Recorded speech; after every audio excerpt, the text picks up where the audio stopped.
Hello guys, pakita ko sa inyo guys ha. Diyang isla na yan guys, ang daming buhaya dyan. O yung mga crocodile, seawater crocodiles, pakita ko sa inyo guys ha. Sige, pakita ko sa inyo. Ayan o, yung isla na yan guys. So ngayon, pakita ko sa inyo pang malapitan ha.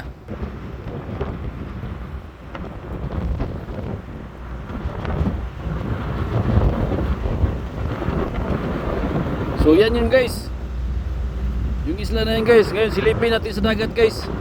Maraming buhaya dyan. Yung crocodile, silipin natin ha.